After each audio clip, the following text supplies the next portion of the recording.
Democracy is not a spectator sport, it's a participatory event. If we don't participate in it, it ceases to be democracy. Honorable Speaker, sir, and respected House, it is very much important to note that the implementation of the One Nation, One Election would require simultaneous changes in the constitutional amendment in the political consensus of the peoples. Honorable Speaker, sir, implementation of One Nation, One Election has its various challenges and problems, and one of the major challenges is change in federalism. India is a country of diversity which has its federal structure with a division of powers between the center and the state. If this simultaneous election come into force, then it will increase the conflict of interest between the center and the state. Honorable Speaker, sir, our country with a population of almost 140 crores is a logistical challenge in itself. In India, elections are festivals of democracy which require careful planning and coordination, which can be very difficult if simultaneous choices have to be made.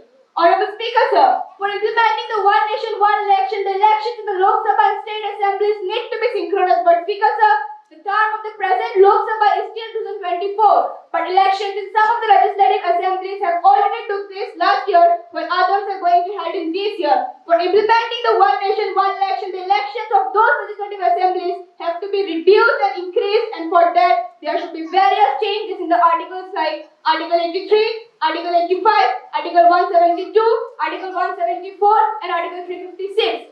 Honorable Speaker, sir, I want to ask the respected member of the Treasury Bank that how One Nation, One Election will work in case of the premature dissolution of the Lok Sabha. In that case, will they dissolve all assemblies too?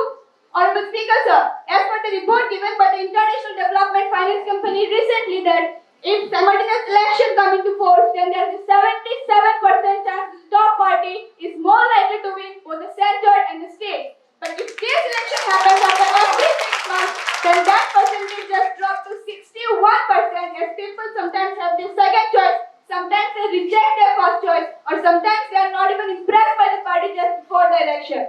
Honorable Speaker, sir, my respected member from Treasury Bank is coming and saying that One Nation, One Election will reduce the election expenditure, but I want to enlighten them that it will require more electronic voting machines, that is 3 times more as per the Honorable Speaker, sir, that is 30 lakh electronic voting machines will be needed for conducting the One Nation, One Election, which will cost approximately 9,284.16 crores, with additional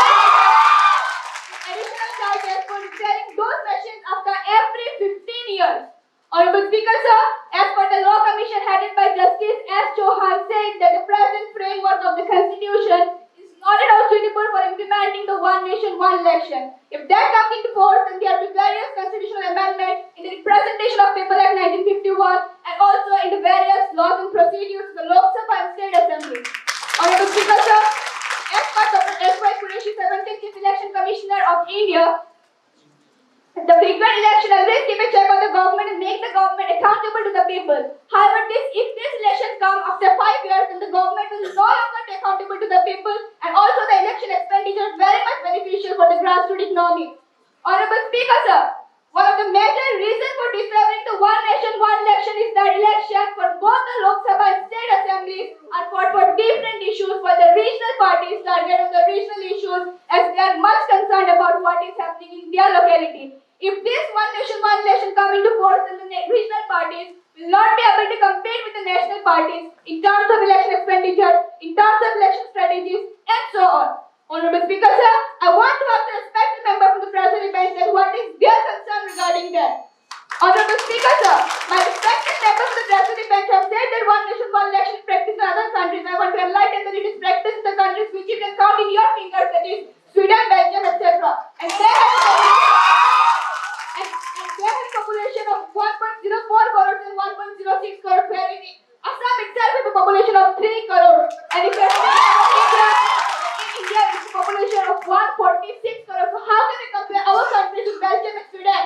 Honorable Speaker, sir, at last I want to say that I have convinced you enough, and I am pretty sure that my respected member from the Treasury Bench have also understood that why One Nation, One Election should not come into force. Therefore, Speaker, sir, I urge you not to pass the bill of One Nation, One Election.